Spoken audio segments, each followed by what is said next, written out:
Now we're going to talk about check-in and check-out. Again, this can look like a variety of different things. The first one that we're going to talk about is just kind of a general, generic check-in, check-out. So it looks kind of like this. You would just have your different classes. And so this is kind of for an older student who you don't have to be as specific, or even maybe a student who doesn't have significant behaviors. And so you can just do it in larger chunks of time. And again, it's just rated 0, 1, or 2.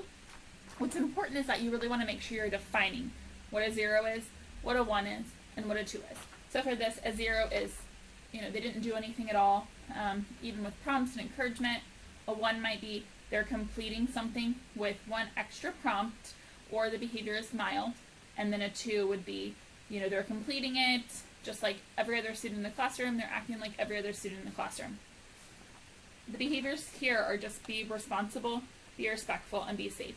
You see this with a lot of students who, maybe you have a tier 2 student, a lot of students in the building are doing a check-in, check-out. They can just do one that's general. It's the same for every student. It's not necessarily specific to that student and specific to that student's behaviors. So being responsible could just be you are bringing your books, you're doing quality work, you're participating. Being respectful is you're raising your hand, waiting to be acknowledged, you're listening, you're using an appropriate voice level, you're following adult directives. And then being safe, hands and feet to self, you're walking in the school building, you're sitting appropriately in your chair. And so how this is, as I'm sure you know, teachers rate the students throughout the school day, you get a total for the day, and then if you meet your total, then you get that reward or prize for the day. Or if it's a student who is doing really well, maybe then they have to meet a goal for the week in order to get a prize. And so again, this one kind of looks like it's more for an older student, because it would be switching, when you're switching classes, so you would have a different teacher for each class, and so the student would then be responsible for going and checking in with the person, picking up their form, having each teacher rate them and give them a score, and then turning it in the end of the day. So this also gives the students some, responsibility, and teaches them, okay, I need to do X, Y, and Z in order to be rewarded and acting appropriately. Now, if you have a student who's having some more intensive behaviors, you might want to customize their check-in, check-out a little more. So for this student that we did, the behaviors that we were working on were following directions and aggression. And so you can see that this was for a younger student, so we weren't using a point scale. We were kind of actually going off of a teacher's behavior chart that was in the classroom, like a color chart. And so a star would have been the highest level. A smiley face would have also been like the next level. The straight face is so-so. And then again, the frown face would be if you were on like a level red. Or you didn't follow directions at all, or for aggression, you were physically aggressive. So again, on the back of here, it defines blue, green, orange, and red. It tells you how many prompts you would have to give a student for following directions, and the level of aggression, and then how you should rate it. That just makes sure that you are being consistent, and that it's kind of done, with fidelity based on the data. Not necessarily our feelings or emotions, because we all know when we're in a moment, we can get kind of, heated, emotions can be high, and so in that moment, we might not necessarily rate them based on what they should be rated, or maybe you felt like they're doing, it was a pretty good hour, and then you're like, well, actually, I had to prompt them more times, so I should give them a lower rating than what I was thinking. This just keeps it all consistent, and it keeps it consistent among teachers.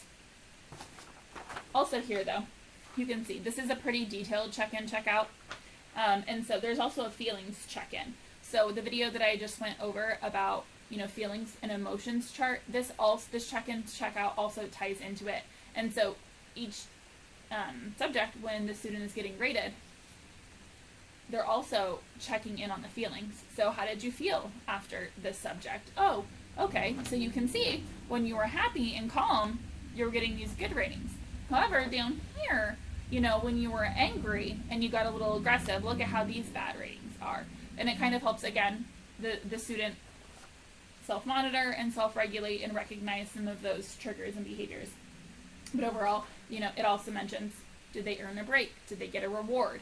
Because some students, we know, if it is a significant behavior that we're trying to work on, we might have to give them more frequent breaks or rewards. So again, with the check-in, check-out, you could do something, a daily prize at the end of the day, or it could be something that you have to build up throughout the week.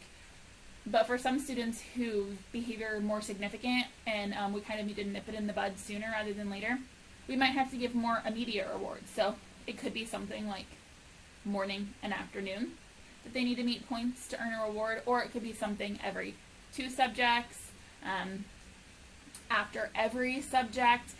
And when I say a reward, it doesn't have to be, a sucker every time. It could even just be like a quick, they get a sticker, they get a star, they get 2 minutes to color or draw a picture.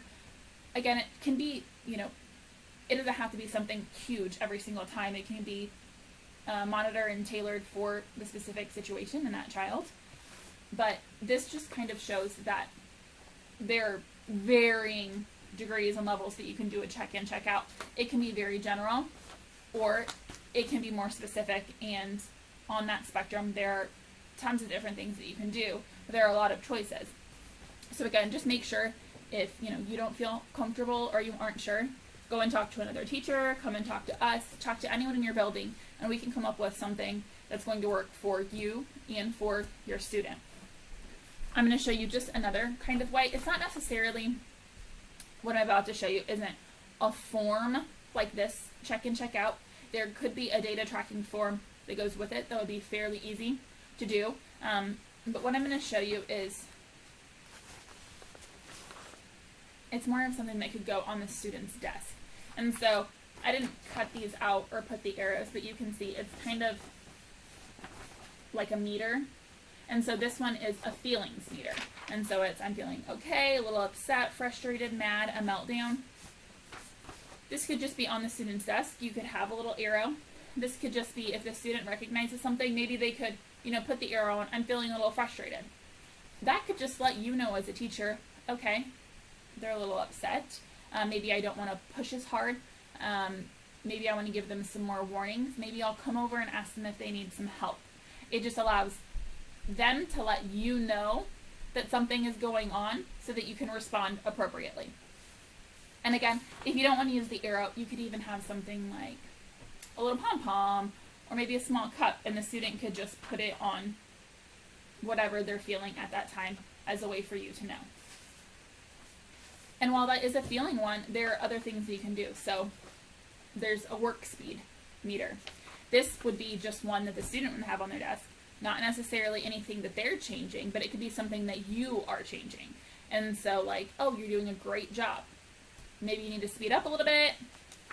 Maybe you need to slow down a little bit. Or after you've maybe looked over their sheet, you see, maybe you need to go back and check some of your work and see if you have any mistakes or errors that you need to correct. And again, this could just be a simple, non-verbal, quick little feedback way for you.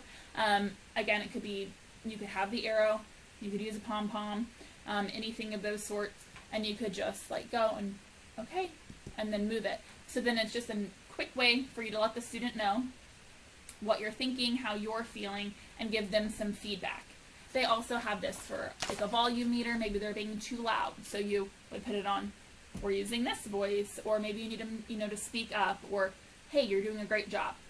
So again, it's just a quick little meter to check in on some behaviors that are going on in the classroom. It can be used for the student or even as a way for the teacher or the parent to check in. So as you can see, with this check-in, check-out behavior system, there are so many different ways and you can do it, so many different things that you can use, which is great because, not every student's going to have the same need. You're not always going to have time to do a detailed thing, or, maybe it needs to look this way or not this way. So don't feel like you find a form and you're like, that's not going to work for me. That doesn't fit my need, it doesn't fit the student's need, because it can always be tailored or changed, and we could always find a different form. So again, just feel free to reach out if you need help with this. So this is a way for you to check in with your students throughout the day and just make sure that we are working on improving some of the behaviors they might be struggling with a little bit, and then it allows them to be rewarded for displaying those right behaviors so we can hopefully nip those bad behaviors.